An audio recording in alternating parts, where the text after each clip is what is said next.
Ollie got a call from a lady up in the county. And she seemed confused. But Ollie went to go and help. He, had an appointment open, so he went on up.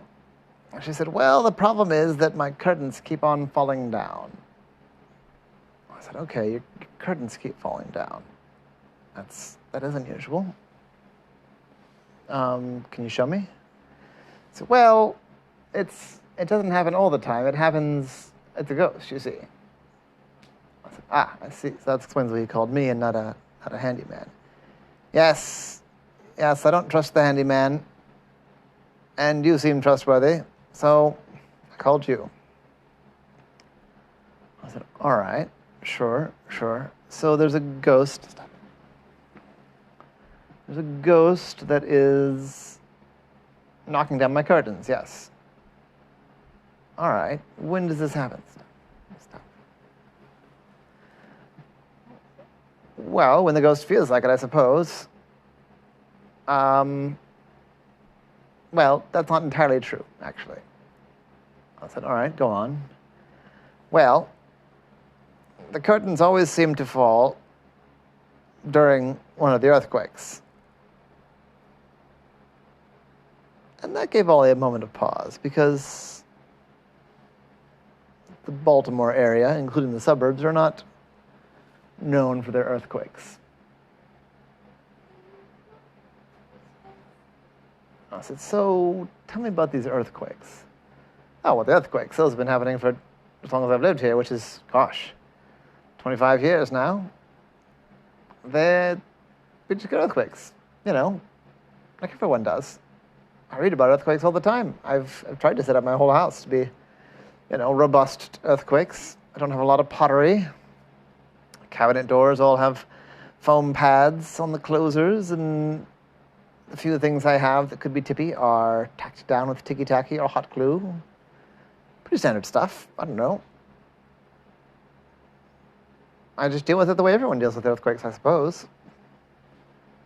I said, Now, do you have much interaction with your neighbors and stuff?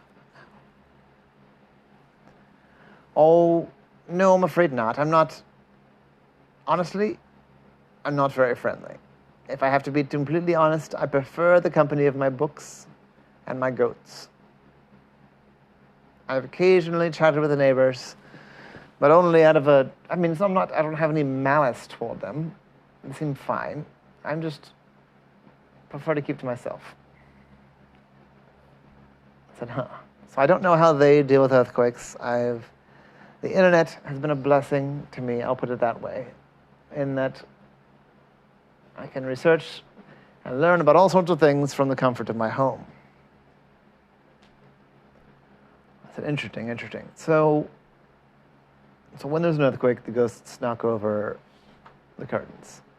And I know what you're thinking, that the earthquakes themselves must be just knocking over the curtains, but it's not all the time. Not every earthquake results in a curtain falling or a lamp falling.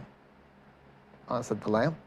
I mean, light fixture, not lamp so much. Sometimes the ghosts, especially if they've already knocked down all the curtains, will instead knock the lighting fixtures off, and those have broken.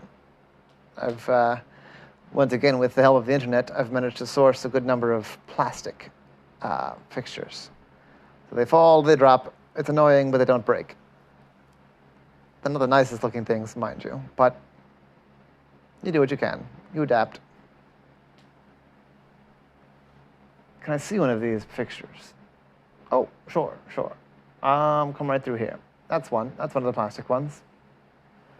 I looked up, and where in a normal house you'd have a, ceiling light fixture, sort of a glass bowl of some sort. Here instead, there was, well, to be honest, it was a milk jug. It was a milk jug sort of roughly screwed up to the ceiling around a light bulb. I said, And that's how it came, or did you mentioned the handyman? Yes, the handyman, he does that sort of a thing. I think sometimes he steals my fruit. I said, huh, okay. And he put the lamp up. Yes, yes. I ordered it off the internet, but he put it up. I'm not that handy, you see. I said, huh, okay, that's interesting. And is he also the one that puts the curtains back up? I said, he is, but I'm sick of it. I'm sick of it. I think he may not be a very good handyman, but he's who I have. His name is Phil. He's tall and handsome. I must admit that's part of why I call him as well. Because he's handsome, Ollie said. Yes, yes. I am a woman after all. Mind you, nothing inappropriate. He just fixes the lamps and the curtains. And I pay him and he goes on his way. I said, well, none of that's any of my business. And his name was Phil, yes. Phil. Do you have Phil's number? Could I maybe talk to Phil? Oh, I see nothing wrong with that. Yes, here. Keep it on the fridge. Let me write it down for you. And she wrote the number down on a Post-it note and handed it to Ollie. Said, and how often do these earthquakes happen? Oh, well, less than once a day, I would say. But every other day at the least. They're kind of irregular. I'm surprised you don't know about them. I said, well, I'm down in the city. It's a little different down there. Fair enough. Well, we haven't had one in about a day and a half, so I suspect we'll have one tonight. Anytime now, really. I said, well, if you don't mind, I could do a stakeout. I could just kind of hang out here and wait for the earthquake and kind of see what happens. I said, sure, that seems fine. Yes, always best to observe things firsthand and all. Yes, yes. Now, Ollie had in his head a couple of different possible things that might be going on here. The woman was a bit off of her rocker, clearly. But this handyman seemed like a suspicious character as well, because this light fixture that she ordered off the internet was clearly just a milk jug that had been cut to fit the shape and then screwed onto the old light fixture where the glass bowl had fallen and broken. So there was some oddity there as well. Now, Ollie was not, mind you, a handyman himself. So he tried to inspect the curtain hangings, but they looked fine. Not really his area of expertise.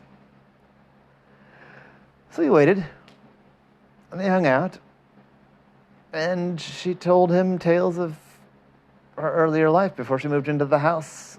She had been an adventurer, I guess I would say. She had traveled the world. She'd gone to Calcutta and Beijing, Dakar. She'd been to Antofagasta and, what's it called? Greenland. All sorts of places. She had been a treasure hunter of sorts. She would hear rumors of unusual items lost and buried, and she would go and seek them out. A bit of a detective of her own, in a way. And then she would generally work with the local communities to negotiate a fair payment for her services, or at least fair as she told it. An interesting line of work, not a terribly lucrative one, but certainly sounded fun. And as Ollie was hearing a story about an artifact she'd recovered in Kathmandu, the whole house began to shake. Ollie ran outside to see what he could see, hear what he could hear. And immediately he knew the source of the earthquakes, because a freight train was rumbling by. He could hear it from the tracks. He couldn't see it, but it must have been just beyond the trees. Ollie rushed back in to observe all he could observe. It was kind of a warren of rooms, but he heard a clang and a clatter in the library and rushed in, and indeed one of the curtains had fallen. I took a look at the curtains that had fallen after the earthquake subsided, and there didn't seem to be any damage. It just seemed to have come loose. The night was still young. It was only 6 o'clock or so Ollie called up this Phil, this handyman, and asked if he could come visit. He lived just down the road, and he agreed to a visit, so Ollie went down there. He knocked on the door, and it was a humble abode. Basically a 2-bedroom kind of a small house. I mean, it was nice enough. It was well kept, but it wasn't big or fancy or anything like that. And Phil welcomed him in and offered him a cup of chamomile tea, which was very neighborly. And I said, "So, Phil, what's going on with the crazy lady?" Phil said. "Yeah. I kind of knew eventually that someone would come knocking. She's an interesting character, you know. Honestly, I enjoy her stories. She's led a crazy life." I said, "Yes, but I'm here investigating the curtains, and I think also the light fixtures." "Ah. Well, can you keep a secret?" I said, "Honestly, no, I can't. I'm here working for your client, and I'm here trying to investigate what's going on with it, so no, I can't really." "Huh, appreciate your honesty. Well, here's the thing. Her house, it's a terrible house. It's badly built, badly located. It's too close to the train tracks. I don't think you could build it today. I don't think it even got proper permits when it was built. This foundations are crap. So the whole house shakes and rattles and rumbles every time that train goes by, which is not every day, but it's often enough. So her curtains fall off, her lamps fall off. I've tried to bit by bit replace the lamps with, plastic things. She doesn't seem to notice or care that they're just jugs, milk jugs. Sure, yeah, milk jugs, laundry jugs. I found a couple of actual plastic, bowls, and used those. And what about the curtains? Well, the thing is, if I'm busted, I'm busted. I said, "Go on." Thing is, she calls me over about all kinds of things. I'm over there probably twice a week, and more than half the time, it's nothing I can even put an invoice together for. I mean, she's a nice old lady. I try to do what I can, but at the end of the day, I gotta buy groceries. I gotta pay my mortgage. So what's the scam, Phil? The scam is I always leave the curtains a bit loose. I never put in the set screws. I always leave them so that eventually, after, a week and a half, 2 weeks, they'll rattle their way and fall off.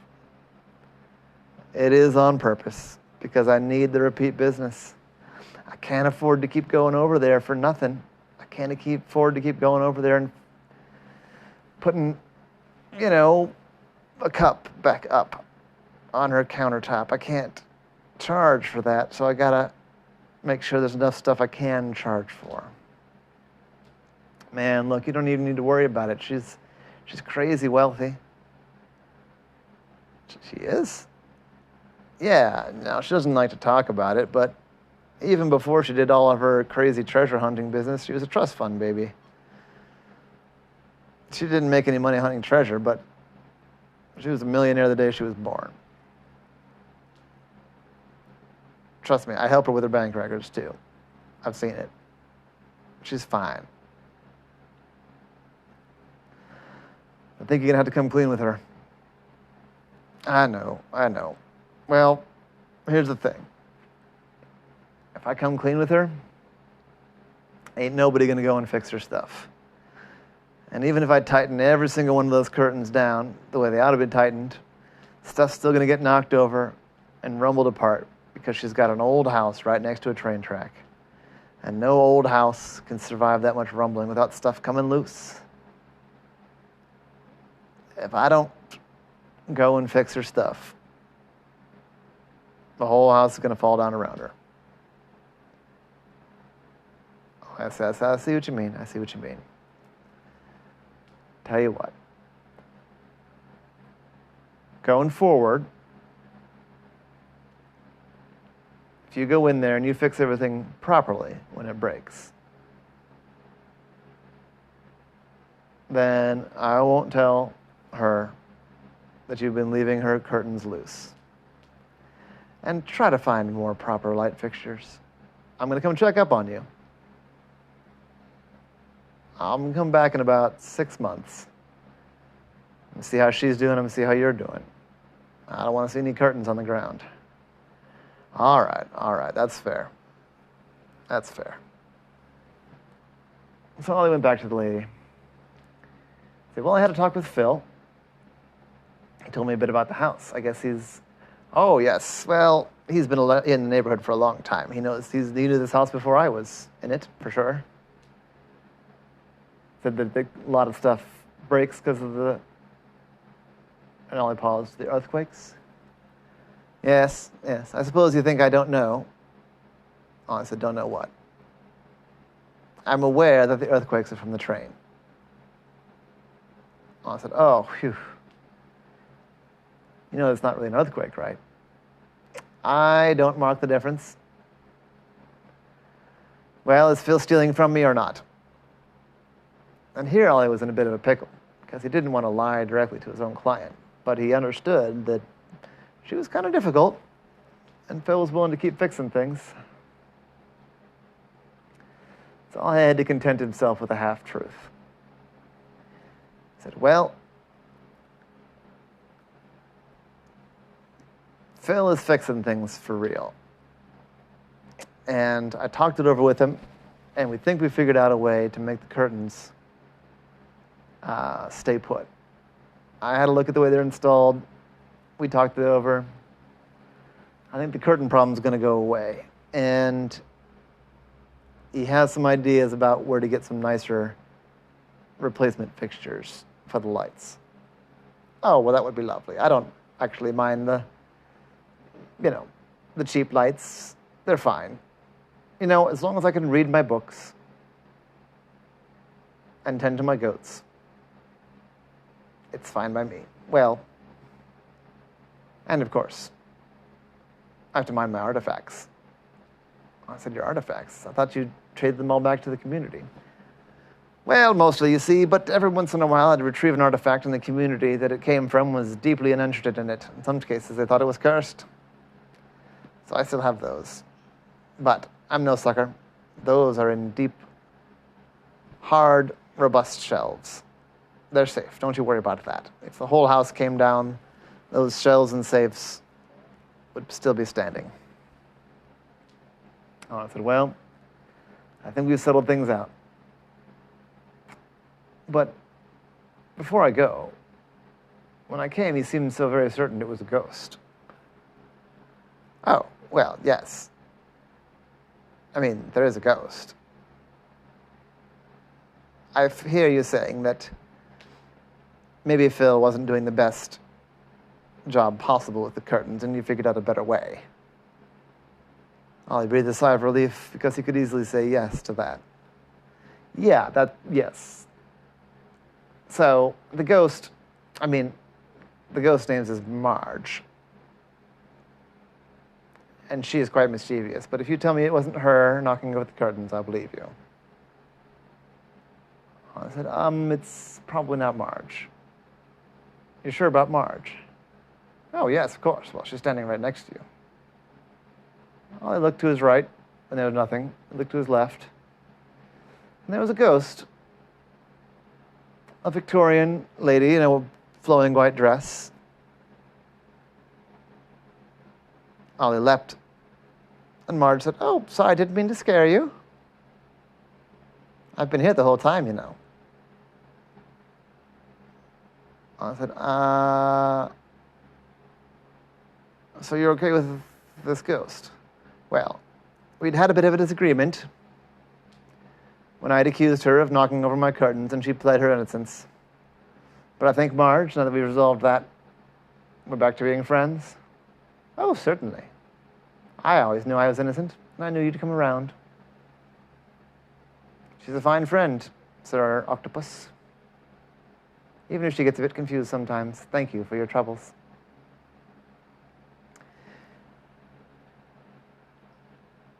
Ollie said his goodbyes, took his payment, got back in the rental car he'd taken to go up there. As he drove away, back down to Baltimore, there was something deeply unsatisfying about the whole affair. Because he had solved a mystery, and he'd solved the mystery that he'd come to solve, which was the curtains that kept falling down. He'd walked away from a perfectly verifiable ghost and a verifiably nutty old lady. Well, Ollie said, she's got my number. Chances are I'll be back. And that was Ollie in the case of the falling curtains.